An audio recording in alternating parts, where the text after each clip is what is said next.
Hello there guys, and welcome to another Maximal Fire unboxing. Today we're bringing to you the Direwolf Heavy Scout Titan. We've got two boxes here. We've got the Neutron Laser and the Volcano cannon. They're obviously going to be fairly similar kits, but I figured we'd unbox both of them at the same time anyway. Have a quick look at the terminals. So let's start with the Neutron Laser.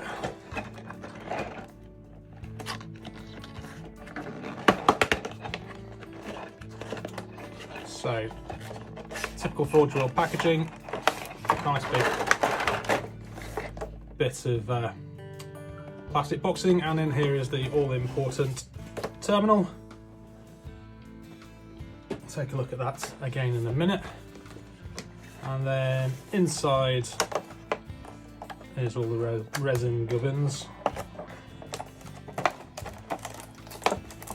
Oh, shall need a knife for open.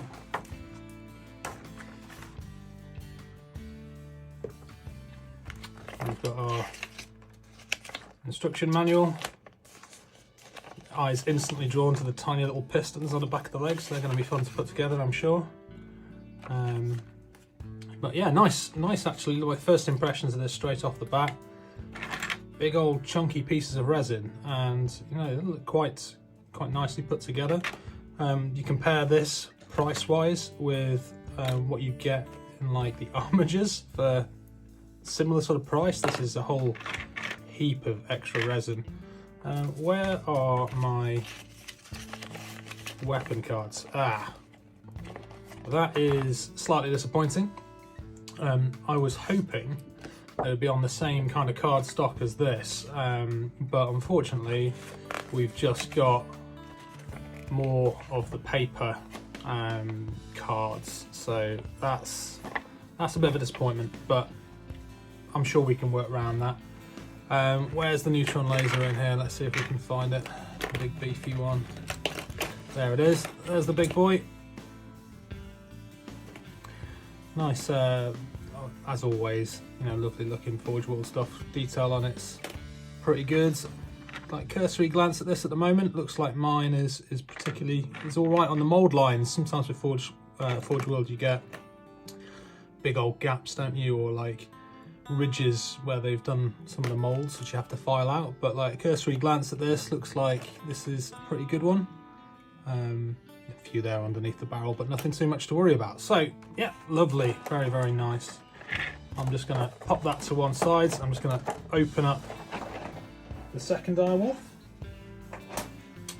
mostly just to get at those cards. So let's get in.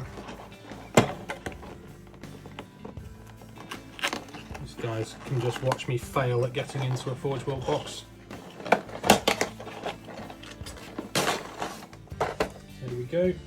This one's got some of the cards outside. There's the outside of the packaging this time. Another terminal. It is the thin type of terminal, but I've actually really come around to these in recent months, for sticking some like adhesive ferro sheet on the back of these and using them for magnetizing, which is really good.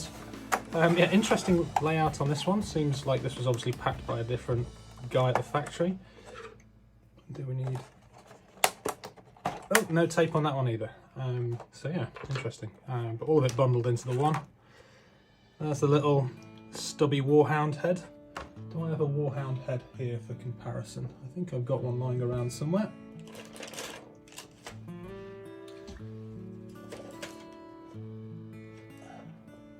Well, I have a Warhound, so I'll have to do.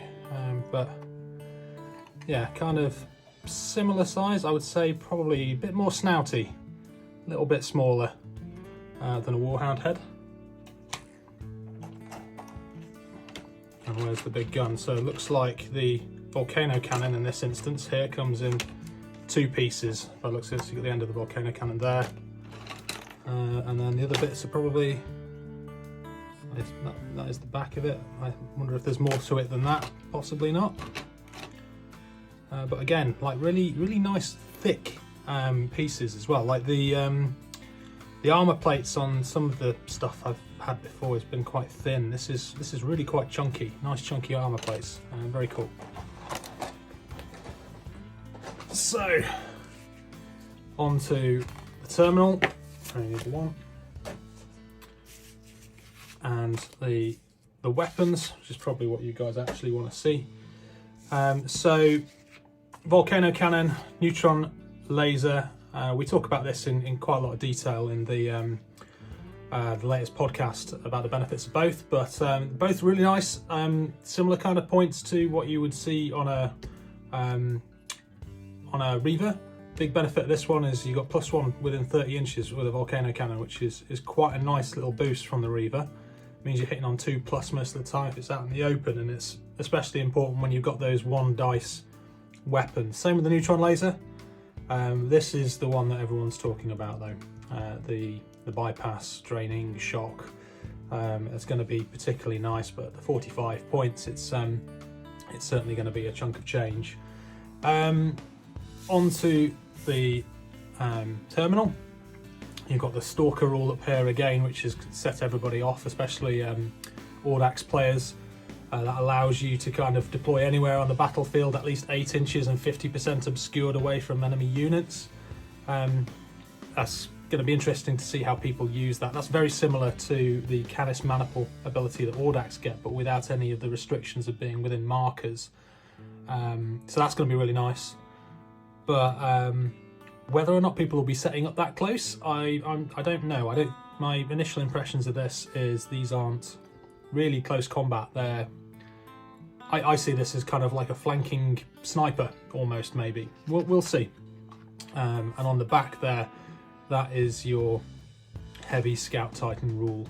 So that is the one which allows you to replace those Warhounds in the optional maniple, the optional Titans and maniples. Or if you're Audax, you can change it for a mandatory Reaver or a single optional Warhound. So really does open up some additional maniples for Audax, which is great. They really need them. Gives them a lot more playability, which is fantastic news for Audax. So there you have it, guys. Very, very quick unboxing video. What you can expect inside the box. And do remember, give us a like and subscribe if you want to see more of this sort of stuff. We're putting out quite a bit of varied content at the moment, looking to be a bit of a one-stop shop for Titanicus content. Check out the latest episode of the podcast when that drops, where we talk about the Dire Wolf in a lot more detail and goes into the maniple options. So there you go, guys. Thanks for watching, and we'll see you again next time.